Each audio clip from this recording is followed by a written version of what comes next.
Boa tarde, pessoal. A gente está gravando a partir desse momento, então todos que se manifestarem na aula estão concordando com os termos de uso de imagem e voz. Vocês estão vendo os slides? Sim, professor, está aparecendo sim. A aula passada, a gente viu a eliminação gaussiana numa perspectiva computacional, né? A gente recordou o algoritmo, que a ideia fundamental da eliminação gaussiana é transformar um sistema linear cheio em um sistema triangular, e o sistema triangular se resolve por substituição, é fácil. A gente até implementou um algoritmo para eliminação gaussiana na última aula, né?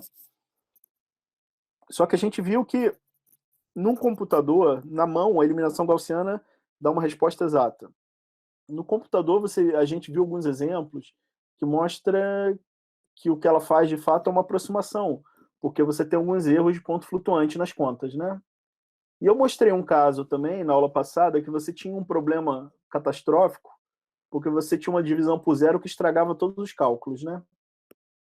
O objetivo da aula de hoje é a gente aprender a lidar com esses casos patológicos, tá? Quando você tem uma divisão por zero ou quase isso que estraga os cálculos. Então, a aula de hoje a gente vai ver a chamada estratégia de pivotamento, ou alguns livros chamam pivoteamento, para dar mais robustez à eliminação gaussiana, digamos, tá? Então, eu vou começar a aula de hoje. Eu pediria que vocês abram o dispositivo de cálculo de vocês, seja o Anoc, seja o Cocalco, seja o Octave, porque a gente vai fazer um exercício computacional agora já no início. A gente vai resolver no Octave esse sistema linear que está aqui. Quem é esse sistema linear? O primeiro componente da matriz é 10 a menos 16, é um número muito pequeno. Aqui o A12 é 10, o A21 é 5, o A22 é menos 6. Aí você tem x1, x2, e o B1 aqui é 10 mais 10 a menos 16, e o B2 e o x2, o B2 é menos 1. É fácil ver que a solução desse sistema aqui é o vetor 1, 1, porque se você multiplicar aqui o 1, 1 por essa matriz, à direita dessa matriz, você vai ver que o primeiro componente vai dar isso mais isso, que está aqui. E o segundo vai dar isso, menos 6, que dá menos 1, né? Pessoal, quem já tiver com o dispositivo de cálculo aberto, faz essas instruções que estão aqui. A igual a 10 a menos 16, 10, ponto e vírgula, 5 menos 6. O B igual a 10 mais 1 vezes 10 a menos 16, ponto e vírgula, menos 1. E depois chama aquela rotina Gauss da última aula, que eu vou colocar aqui no chat para vocês terem, caso vocês já tenham perdido ela. Tá?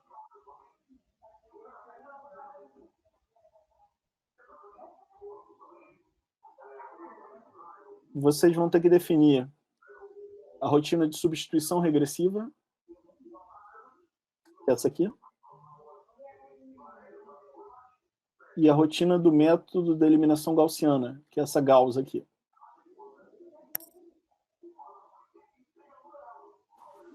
Gostaria que vocês fizessem isso aqui. Eu vou fazer um cocalque aqui.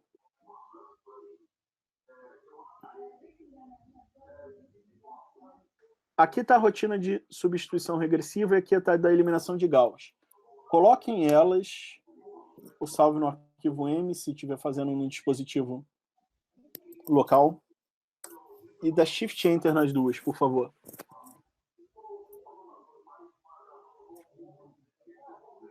Depois, você define aquelas matrizes que eu mostrei lá. Vocês conseguem ler a tela aqui?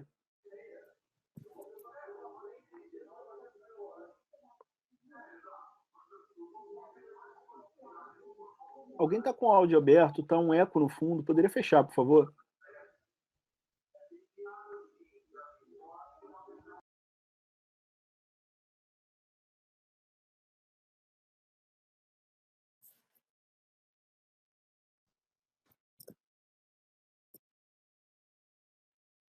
Alguém já fez a conta? Ô, professor, tem os valores no AVA? Para poder copiar de lá? Tá lá no AVA, sim. Tá lá Esses no- scripts estão no AVA, sim. Beleza.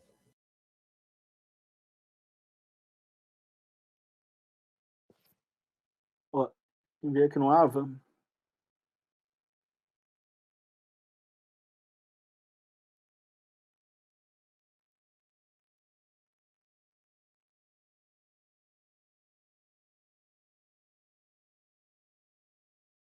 E aqui, ó. Exemplo 1, exemplo 2, exemplo 3, que eu vou fazer hoje. Tem aqui os programas todos. Alguém já fez, pessoal?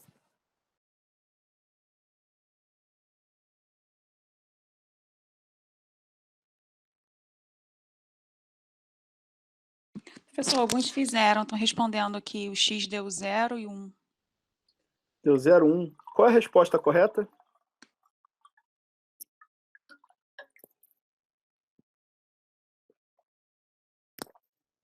Vou voltar aqui no slide. A resposta correta é qual?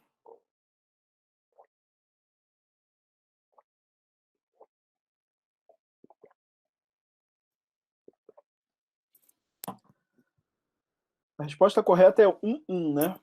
E vocês fizeram e deu o quê? 0, 1. É isso mesmo? Vamos ver aqui.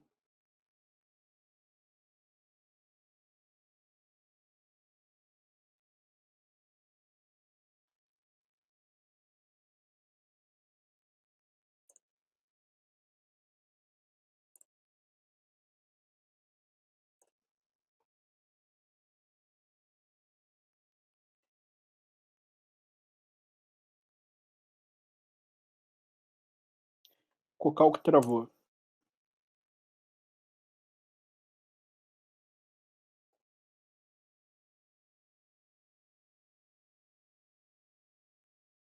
Deixa eu fazer localmente aqui.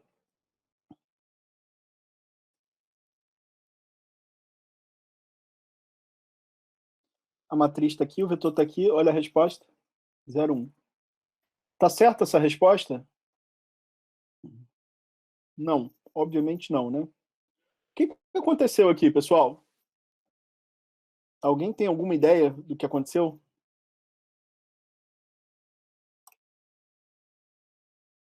O algoritmo da eliminação gaussiana é instável.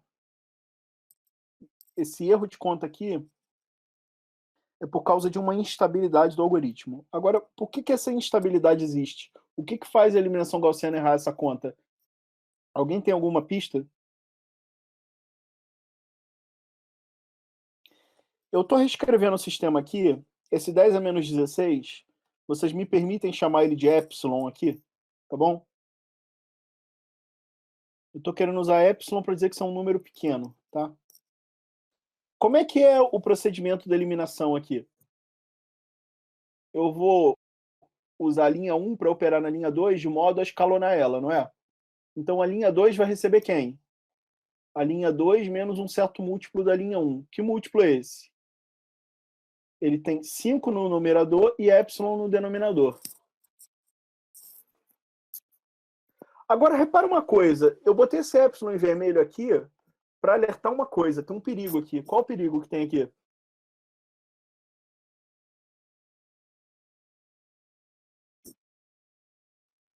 Epsilon é um número muito pequeno, não é? É 10 a menos 16 nesse problema nosso, não é?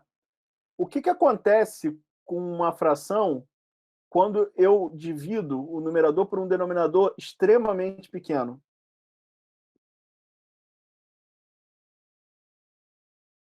Alguém pode me dizer? O João respondeu, tende a infinito. Como esse número é muito pequeno, o resultado dessa conta aqui, menos 5 sobre epsilon vezes L1, ele vai ser enorme, certo?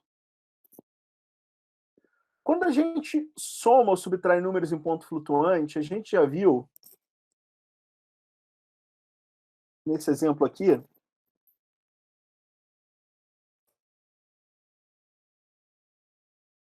qual o resultado dessa conta aqui? 1 mais 2 elevado a 53. A gente viu isso algumas aulas atrás.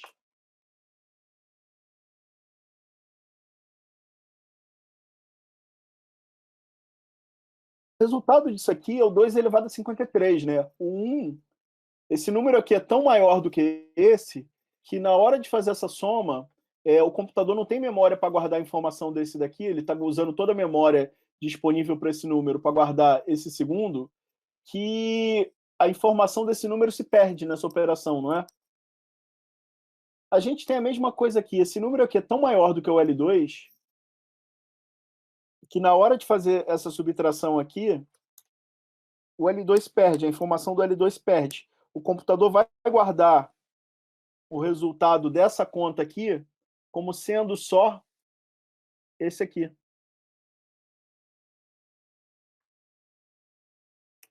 E isso vai resultar, então, no quê? Se eu fizer a eliminação desse jeito aqui.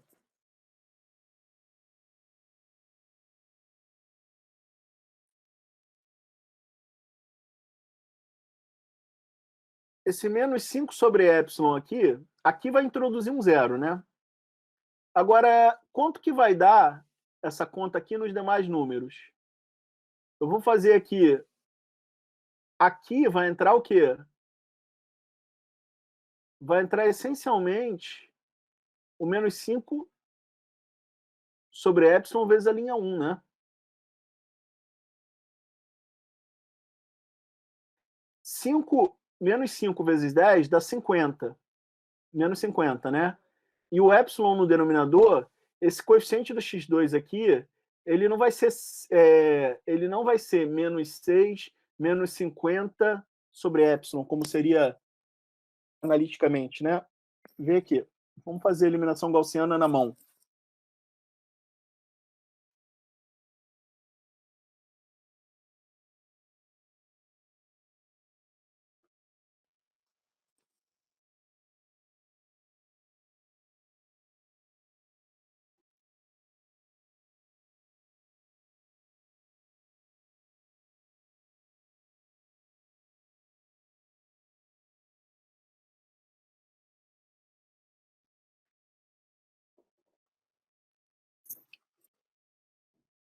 A gente está fazendo aqui L1 recebe L1 menos 5 sobre epsilon L2. Vamos fazer essa conta na mão aqui.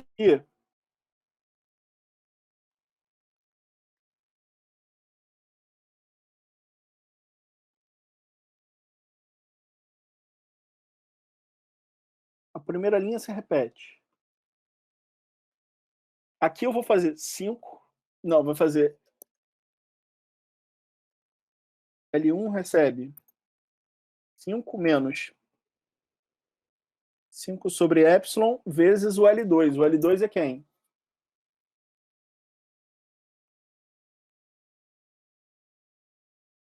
Aqui na linha 1, aqui é linha 2, né? Linha 2 recebe isso menos aqui é linha 1. Desculpem aqui.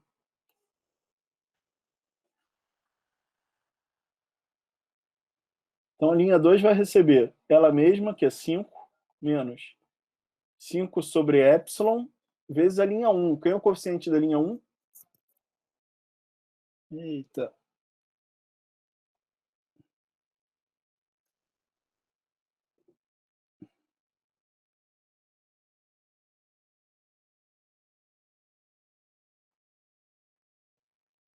E aqui é um epsilon, né?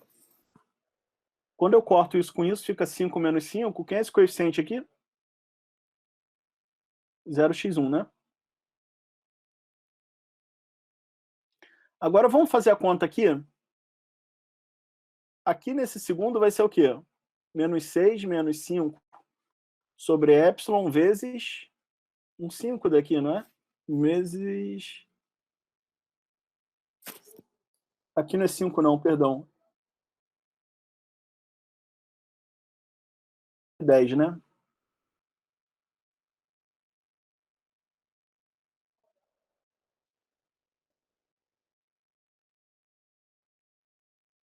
Esse resultado aqui vai ser o quê?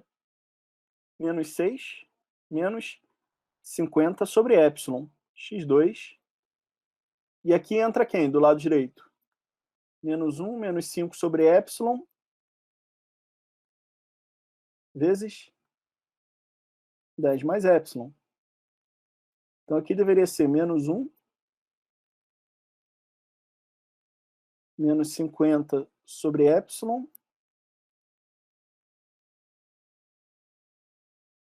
menos 5, dá menos 6 sobre 50 mais epsilon, né? Não deveria ser isso aqui? Menos 6, menos 50 sobre epsilon, aqui menos 6, menos 50 sobre epsilon.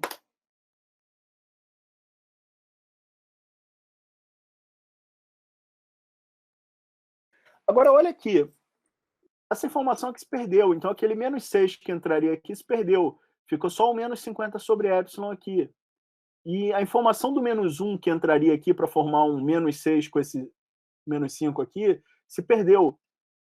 Ficou aqui o quê? Um menos 50 sobre epsilon menos 5. Quando eu vou calcular o x2, eu vou fazer esse número aqui sobre esse. E o resultado dá o quê? Se você dividir isso aqui por isso aqui, dá 1 mais epsilon sobre 10.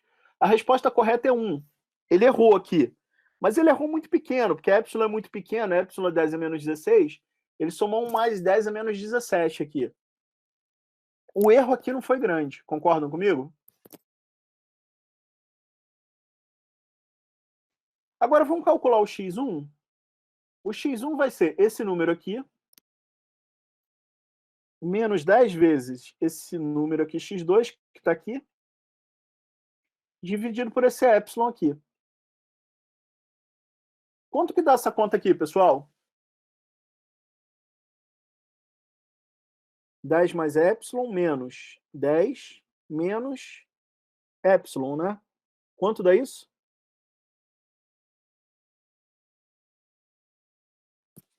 0.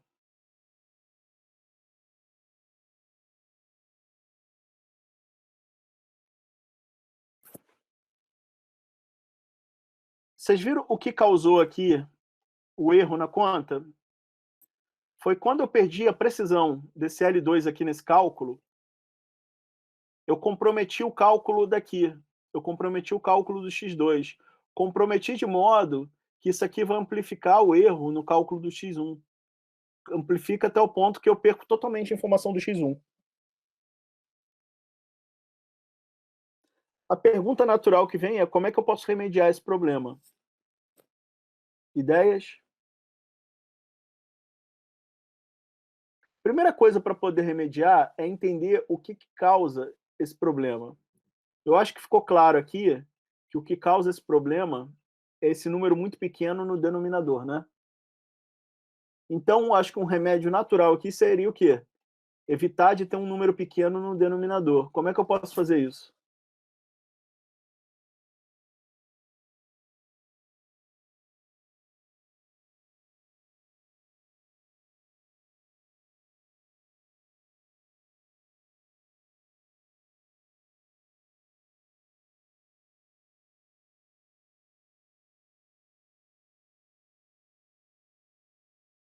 Vocês têm ideia como eu posso fazer isso? Evitar um número epsilon pequeno no denominador aqui?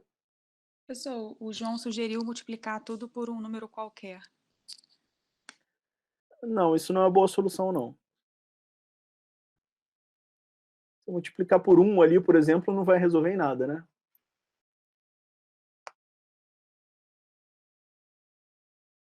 Você poderia até multiplicar a primeira equação por um número muito grande.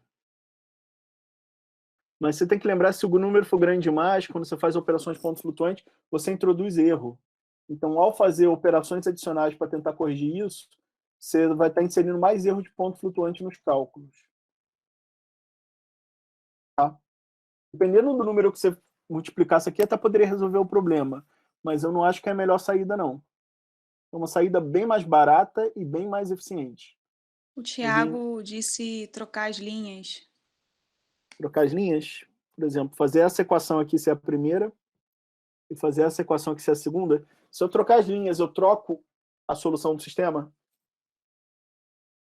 Não, porque eu posso destrocar, né? É uma operação reversível. Então, se eu troco e destroco as linhas, não muda nada. Eu mudar essas linhas vai mudar o sistema linear, mas não vai mudar a solução, né? Por que vai mudar o sistema linear? Porque a matriz do sistema agora Aqui deveria ser x1, pessoal.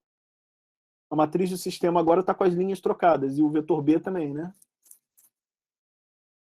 Aqui tem um erro de digitação, pessoal. Aqui é x1 e aqui é x2, tá? Depois eu corrijo.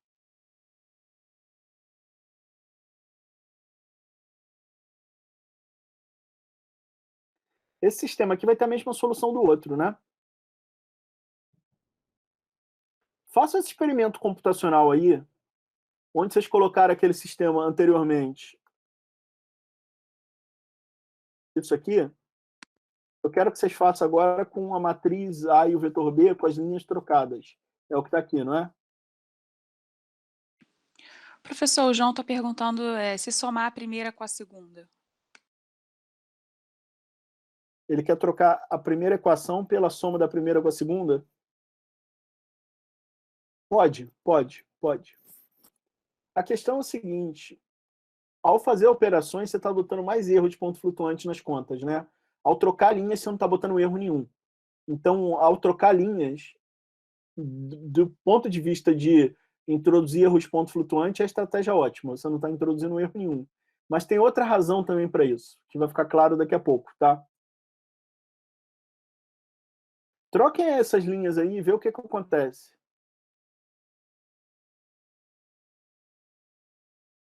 Você vai ter esse problema de novo do pivô pequeno no denominador agora? Não mais, porque o seu pivô agora é 5, né? Então, é de se esperar que aquele problema não aconteça, né, aqui. Então, vamos ver no Cocalc se eu fizer isso? Ó, aqui está o novo sistema, a nova matriz, o novo vetor B. Se eu executar isso aqui agora, eu tenho a solução 1, 1, como tinha que ser. Vocês fizeram aí?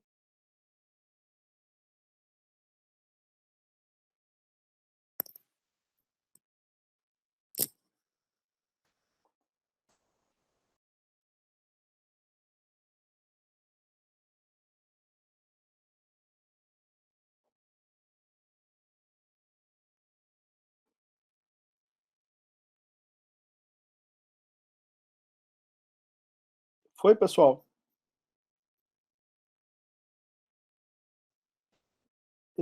Isso aqui tá a mais também, tira esse... Não tem isso aqui não, tá? Esse ponto e vírgula aqui dentro.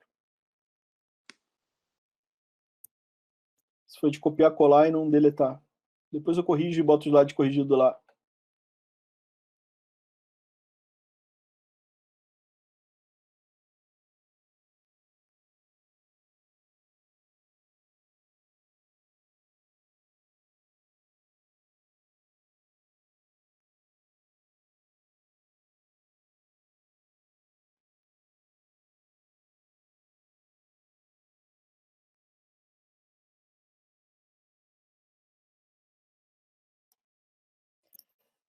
Trocando a ordem das equações, a gente pode evitar esse problema do pivô pequeno. Essa é a estratégia que é usada na prática.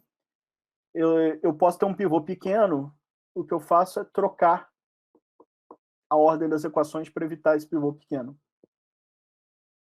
Agora, vocês têm que ter em mente o seguinte, para fazer isso num computador, o computador não pensa.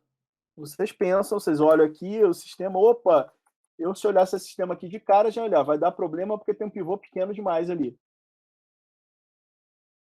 Olha esse aqui, eu sei, opa, aqui não vai dar problema porque não tem pivô pequeno. Agora, o computador não é capaz de ter esse discernimento. Implementar uma estratégia no computador para evitar esse problema, ela tem que ser sistemática. Você tem que pegar e implementar isso de modo sistemático. O computador não sabe se o número que ele vai estar ali como pivô é pequeno ou grande. Então, a estratégia que você usa no computador é pivotar sempre. Mas como? Trocar a ordem das linhas sempre, de modo a evitar que um pivô pequeno apareça ali. Como é que a gente pode fazer isso? Tem duas estratégias, a estratégia de pivotamento parcial e tem a estratégia de pivotamento completo. Como é que é cada uma delas? Eu vou explicar aqui. Você tem a matriz e o processo de eliminação gaussiana vai limpando as colunas aqui, né? Quando eu digo limpar, é introduzindo zeros. Você vai colocando uma coluna de zeros aqui abaixo desse pivô, depois você coloca uma coluna de zeros abaixo desse pivô e assim vai. Imagina que eu cheguei nessa linha aqui, que está em amarelo. Digamos que essa seja a coluna K, linha K. Esse é o pivô aqui do momento, né? O computador não sabe se ele é pequeno ou não.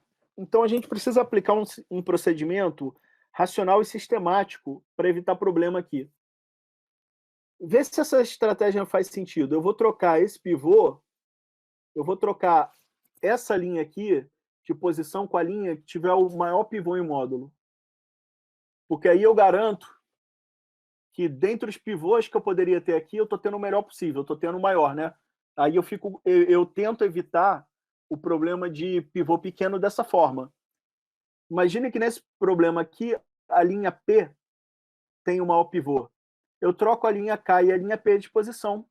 Aí esse pivô em laranja aqui vai vir aqui para cima, esse pivô que estava aqui vem aqui para baixo. E ao trocar as linhas, eu não troco a solução da equação, né? Tá claro?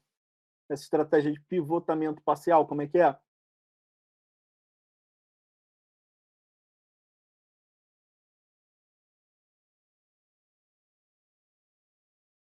Tá claro ou não, pessoal? Alguns responderam que sim, professor, no chat. Tá. Agora, essa não é a única estratégia possível. Eu tenho até uma estratégia do ponto de vista de melhorar a eficiência, de eliminar a instabilidade da eliminação gaussiana. Eu tenho até uma estratégia melhor que essa, que é o seguinte: eu estou no mesmo cenário, eu eliminei a primeira linha, eliminei a segunda, cheguei na primeira, eu fiz eliminação na primeira coluna, fiz na segunda, cheguei na coluna K. O pivô aqui é a linha K, coluna K, esse número aqui. Eu não sei se ele é pequeno ou não. Como é que eu posso trocar ele por um número melhor, que tem menos chance de dar problema?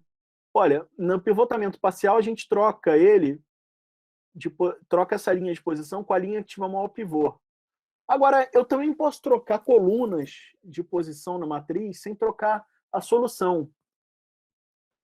Então, o que se faz aqui no pivotamento completo é não só trocar a linha, como trocar a coluna também, fazer duas operações, troca a linha primeiro e depois troca a coluna, ou vice-versa. Como? Olha essa matriz amarela aqui, essa submatriz amarela. Entre todos os números disponíveis aqui, o maior em módulo é esse laranja aqui. Então, entre todos os possíveis pivôs aqui, esse é o melhor de todos. O que eu vou fazer, então? Eu vou trocar essa linha K de posição com a linha P. Quando eu fizer isso, esse número laranja aqui vai vir para cá. E depois eu vou trocar o quê? Eu vou trocar essa coluna K de posição com essa coluna Q, que aquele pivô laranja que estava aqui vai vir para cá. E eu tenho o melhor pivotamento possível dentro dessa matriz agora. Concordam comigo?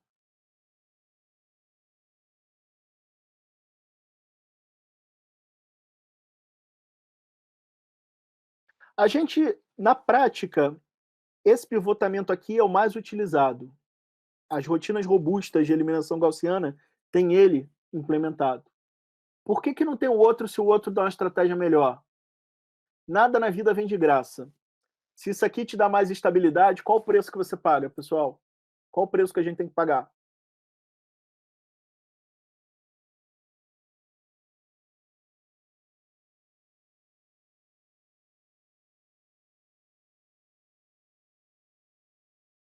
Alguém respondeu no chat? Qual o preço? A Júlia comentou rapidez. Velocidade. Pivotamento parcial é muito mais rápido que o pivotamento completo. Para fazer o pivotamento completo, o algoritmo da eliminação gaussiana fica mais lento. O que quer dizer mais lento? Você tem que fazer mais operações de ponto flutuante, né?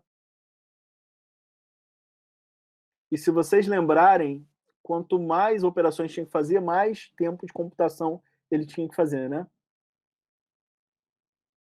Tá?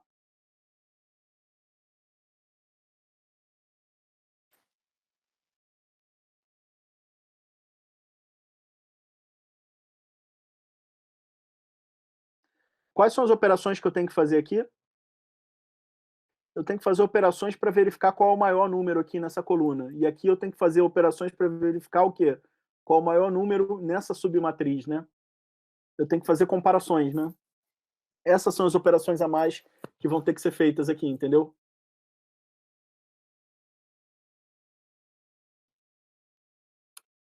Como é que a gente implementa isso? Como é que a gente faz um algoritmo computacional para isso? O algoritmo que vocês estão vendo aqui, ele é essencialmente o mesmo da aula passada, da eliminação gaussiana. Só tem uma etapa adicional de pivotamento que está aqui, que entra no primeiro laço. Logo assim que você entra no primeiro laço, você tem que pivotar. Tá?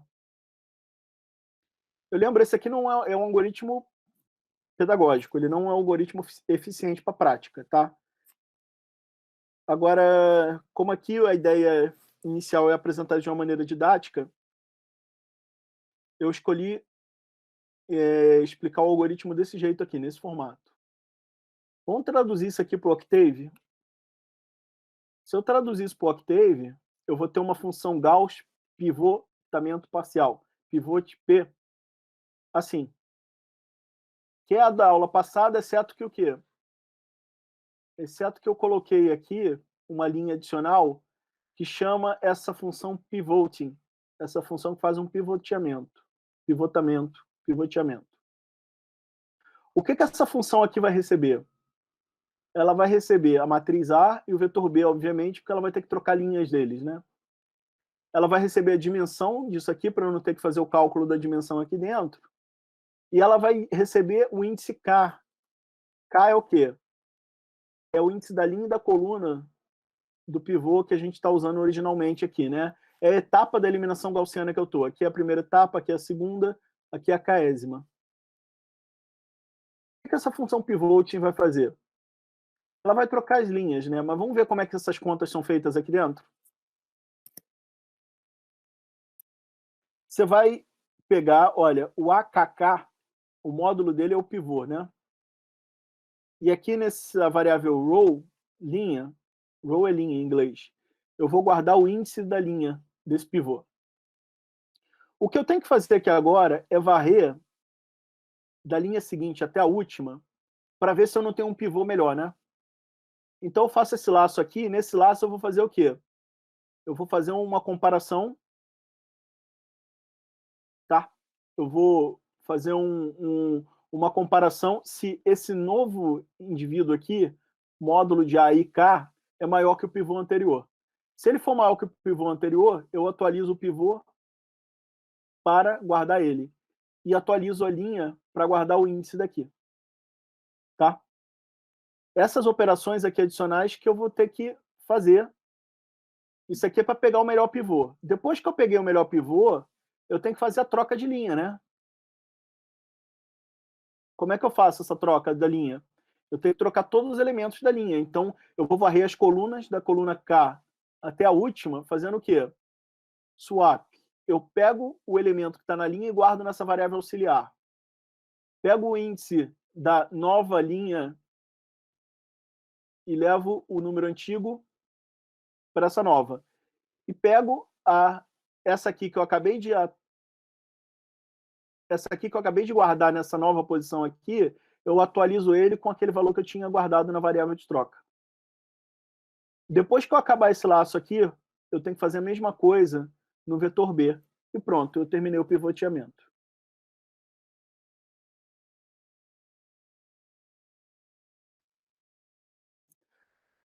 Vamos ver isso em ação naquele sistema original? Aquele sistema tem um pivô pequeno, não é? Vamos ver se essa função aqui consegue dar conta dele? Deixa eu compartilhar ela com vocês.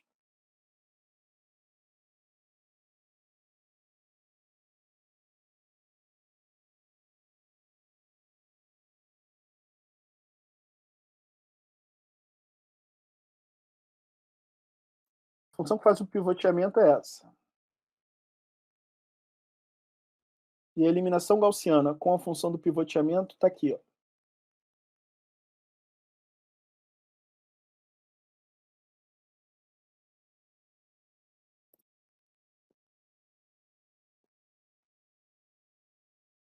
Vamos fazer esse terceiro exemplo aqui? Executem aí, por favor.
no Cocalc.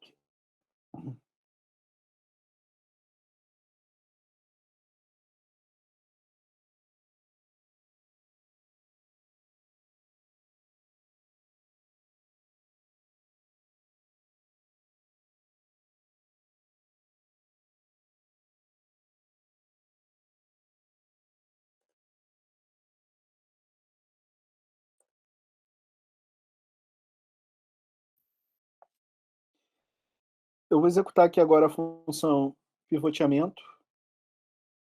Eu vou dar um enter aqui na função Gauss, para ele agora conhecer essas duas, Gauss pivô, né? E agora eu vou fazer aquele exemplo que está lá, ó. Se você reparar, o sistema aqui é idêntico ao primeiro exemplo. Agora, se eu executar essa função Gauss com pivoteamento,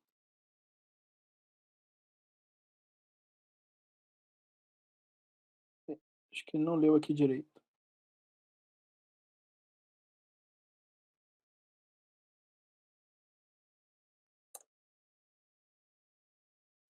Se eu executar aqui agora, ó, ele faz direitinho, a conta deu 1, como tinha que ser, né? O pivotamento parcial ou pivotamento completo aumenta e muito a estabilidade do algoritmo, tá? Eliminação gaussiana com pivotamento parcial é o método mais usado na prática para resolver sistemas lineares cheios.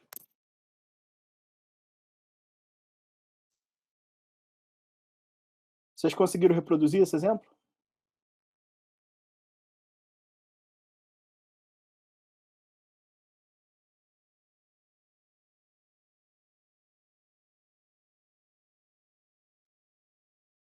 É natural fazer a pergunta também o seguinte, pessoal, será que tem algum tipo de sistema linear que não é preciso pivotar? A resposta é afirmativa, tem. Tem duas classes de sistemas que não precisa pivoteamento, porque a matriz é naturalmente estável. A matriz do sistema tem uma estrutura que faz o problema ser naturalmente estável. Essas duas classes eu estou mencionando aqui. São os sistemas que têm matriz diagonal dominante e são os sistemas que têm matriz simétrica positiva definida. O que é um sistema com matriz diagonal dominante? O que é uma matriz diagonal dominante? Uma matriz diagonal dominante é aquela que os elementos da diagonal principal, em módulo, são maiores ou iguais à soma dos demais elementos daquela linha em módulo. Por exemplo, essa matriz aqui, ela é diagonal dominante? O elemento da diagonal principal aqui é 4. O outro elemento é 1. 4 é maior que 1. Aqui o elemento é 3. 3 é maior em módulo que 1. Então, todos os elementos da diagonal principal aqui são maiores que em módulo que os demais elementos das linhas correspondentes. Então, essa matriz A é diagonal dominante. Essa matriz B aqui é, ó, o 2 é maior em módulo que 1 mais 0. O 5 é maior em módulo que 1 mais 1. O 3 é maior em módulo que módulo de menos 1 mais módulo de 1. Então, a B também é diagonal dominante. Já a C não. Por quê? Embora esse aqui em módulo seja maior que essa entrada aqui, esse número 1 aqui não é maior em módulo que esse aqui. Então, se eu estivesse fazendo a eliminação gaussiana nessa matriz ou nessa, eu não precisaria me preocupar com pivotamento. Agora, nessa aqui, pode ser que eu tenha que me preocupar. Se você está resolvendo um sistema que você sabe de antemão, por alguma característica do problema, que ele tem uma matriz diagonal dominante, você não precisa usar a eliminação gaussiana com pivotamento. Você pode usar a eliminação gaussiana clássica, que é mais barata computacionalmente. O pivotamento faz algumas operações a mais. Tá? Se você estiver resolvendo um sistema que tem matriz simétrica positiva definida, idem. Agora, o que é uma matriz simétrica positiva definida? Eu acho que a noção de simetria de matrizes é familiar para vocês, né? Uma matriz assimétrica se ela for igual à transposta. Então, vocês estão vendo aqui, essa aqui é simétrica, essa aqui não é simétrica e essa aqui também não é simétrica, né? O que é uma matriz positiva definida? A positividade é o seguinte, essa matriz tem uma estrutura que naturalmente leva a um número positivo quando eu faço essa operação aqui de multiplicar por x à direita e pelo transposto de x à esquerda, para qualquer x não nulo.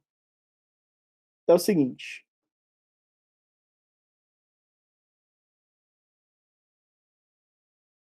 Aquela matriz é 4, 1, 1, 3, né? O vetor x que eu apresento ali,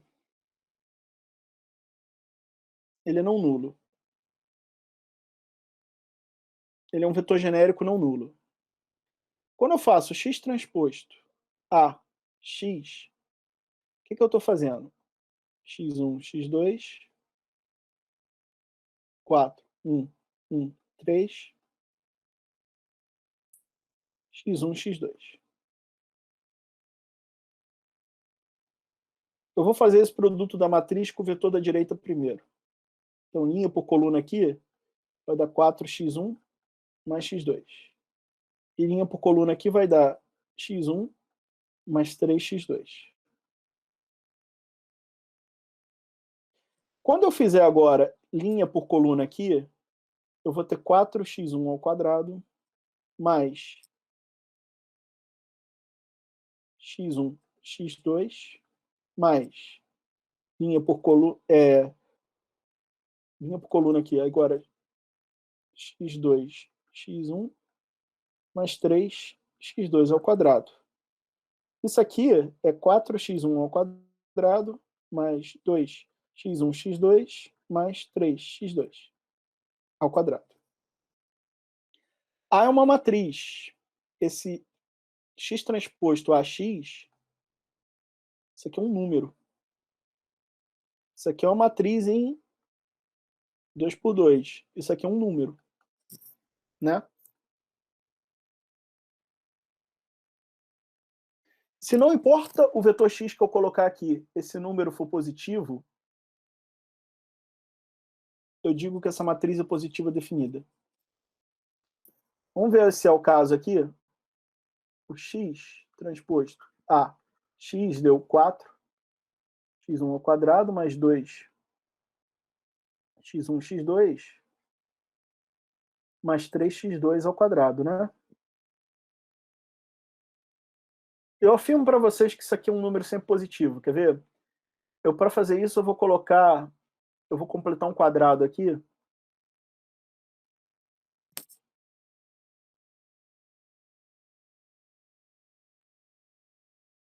Que isso vai ficar óbvio. Eu coloquei esse 4 em evidência. 4 vezes 1 meio dá 2. Então, eu posso escrever isso aqui nesse formato, né?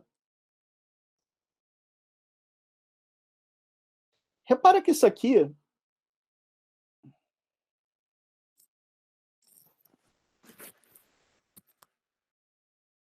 nasceu querendo ser isso aqui. Isso aqui é um x1 mais 1/4 de x2 ao quadrado, quase, né? O quadrado disso aqui dá isso. 2 vezes esse dá esse. O que faltou aqui para eu ter um quadrado? O que faltou aqui nesse colchete para eu ter um quadrado? Faltou 1/16 de x2 ao quadrado.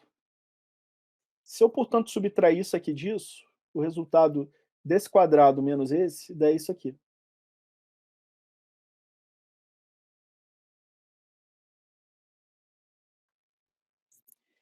Eu vou fazer o seguinte aqui agora. Aqui vai dar 4.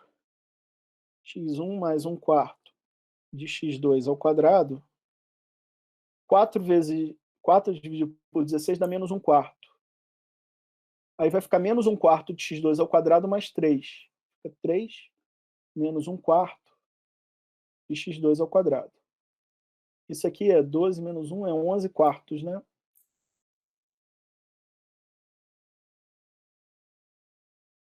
11/12, 11/4, né? De x2 ao quadrado.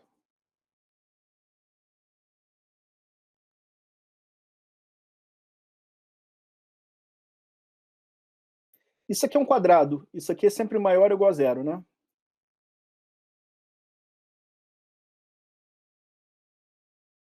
Esse camarada aqui também é sempre maior ou igual a zero. Esses dois caras só podem ser zero Isso aqui só vai ser zero se x1 e x2 for zero. Esse aqui só vai ser zero se x2 for zero. Como eu sei, por hipótese, que o vetor x1, x2 é não nulo, esses dois caras nunca vão ser zero ao mesmo tempo, né? Então eu sei que isso aqui é positivo. Eu cumpri aquela propriedade de positividade. Então, essa matriz A é simétrica positiva definida. A matriz B é diagonal dominante. A matriz C não é nem simétrica positiva definida, nem diagonal dominante. Tá claro esses dois conceitos?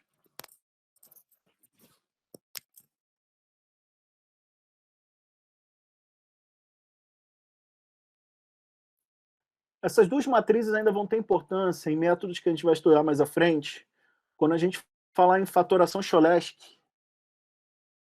Essa matriz aqui vai ser muito importante. E quando a gente fala métodos iterativos, as duas aqui têm uma certa importância. Por quê? Porque em métodos iterativos, essas matrizes aqui têm propriedades boas de convergência, para alguns deles.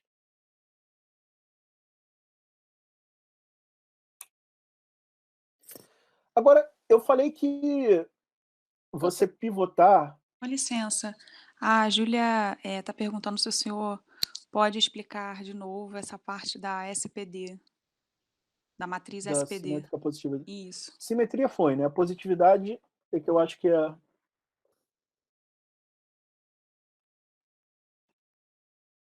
Para a gente definir, testar se uma matriz é positiva ou não, Júlia, a gente tem que criar, a gente tem que associar a matriz, essa expressão aqui que a gente chama de forma quadrática dela.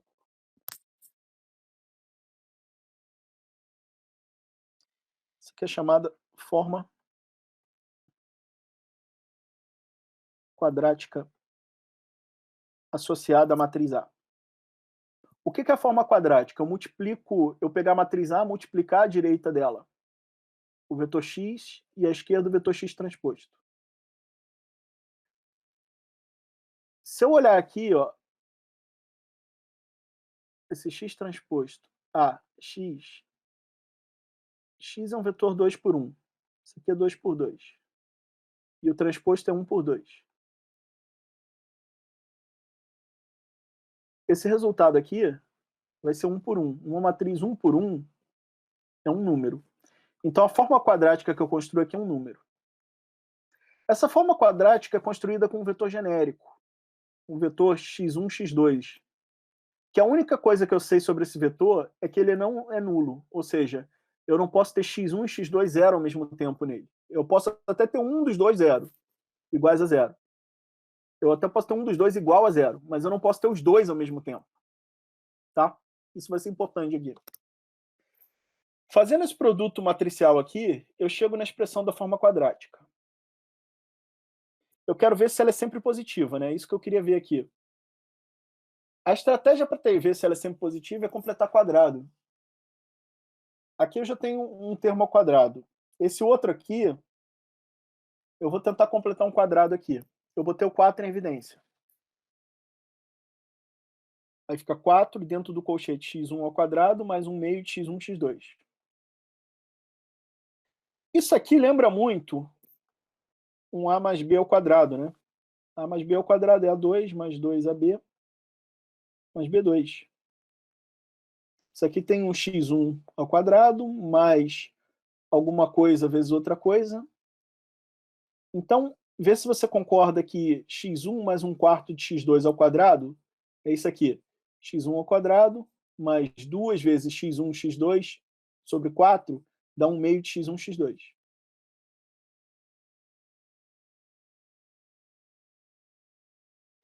Isso aqui não foi isso aqui. Isso aqui não é igual. Esse quadrado aqui não é igual ao de cima, porque no desenvolvimento desse quadrado é o último termo, né?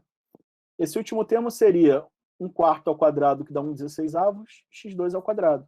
Agora, como aqui em cima não tem, se eu subtrair 1/16avos de x2 ao quadrado aqui, eu faço essa expressão daqui de baixo igual a de cima, né? Aí agora eu fiz esse produto aqui com isso e com isso.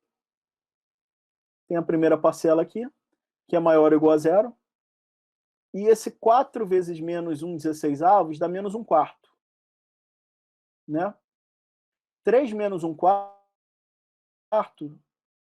dá 11 quartos.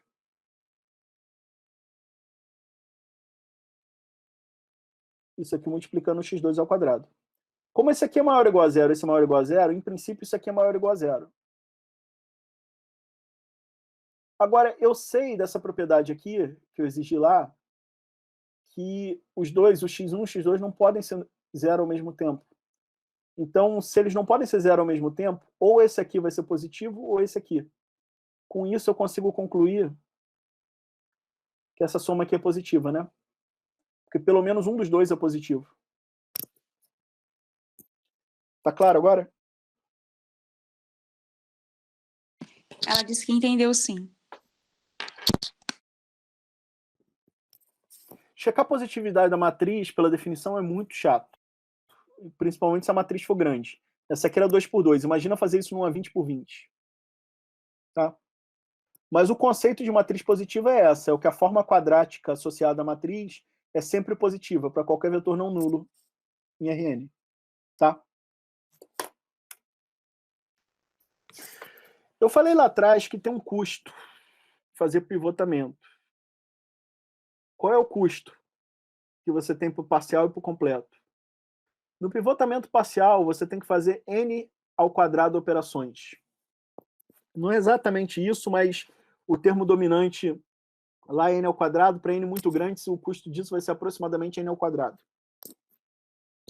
E para o pivotamento completo é ainda mais caro, é n ao cubo. Tá? Então você tem que adicionar o custo desse pivotamento ao custo da eliminação gaussiana. Eliminação gaussiana a gente viu na aula passada que custava 2/3 de n ao cubo, né? A parte de triangularização, que era mais cara. Então, se eu somar n ao quadrado a alguma coisa n ao cubo, vai continuar 2/3 de n ao cubo. O custo do pivotamento parcial não é tão significativo assim. Agora, o pivotamento completo é n ao cubo. Se eu somar n ao cubo com 2/3 de n ao cubo, fica 5/3 de n ao cubo. Eu mais que dobrei o custo aqui. Vocês concordam? Da eliminação gaussiana para fazer o pivotamento completo. Então, na prática, é preferível usar isso, se possível, né? Tá?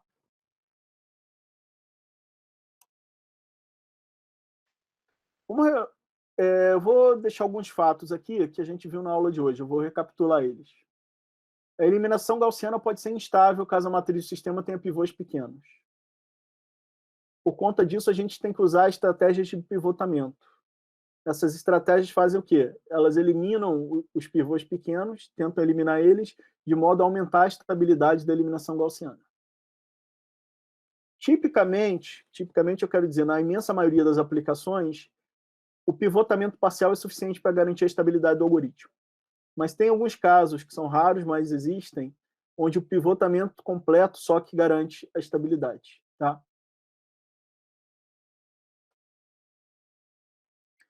Vou deixar um dever de casa para vocês. 2 tarefas computacionais. A primeira é... Eu falei que aquele algoritmo de eliminação gaussiana com pivotamento parcial que eu mostrei lá, ele é pedagógico, é didático, mas não é eficiente, né? Tem um laço a mais lá sem precisar. E no pivotamento também tem coisas que não precisam, que poderiam ser feitas de maneira mais rápida. Então eu quero que vocês pensem num algoritmo mais eficiente para fazer isso. E depois que vocês pensarem num algoritmo eficiente para pivotamento parcial, esse segundo exercício pede para vocês adaptarem ele para pivotamento completo. Eu quero que vocês façam uma Gauss pivô C, tá? Completo também. E é isso. A aula de hoje foi isso. Relativamente curta, né, pessoal? Dúvidas?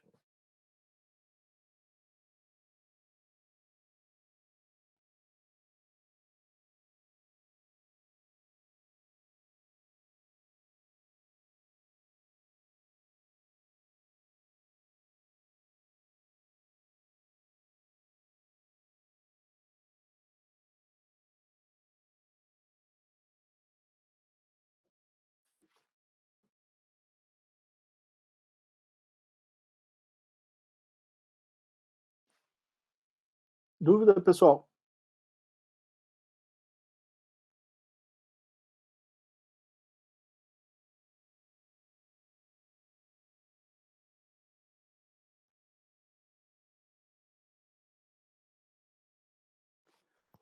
Pessoal, segundo trabalho, vocês vão precisar saber ajuste de curvas, tá? Ainda está um pouquinho longe, ainda tem algumas aulas até eu falar de ajuste de curvas, tá?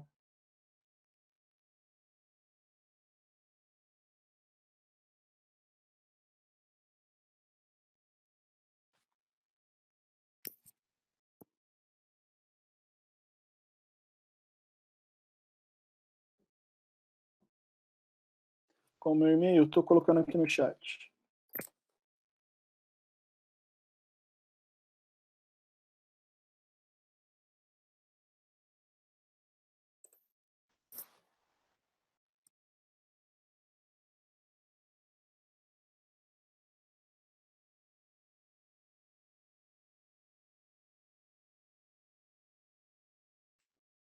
Ninguém tem dúvida?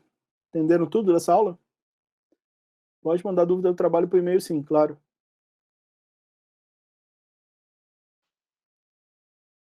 Deixa eu parar a gravação aqui.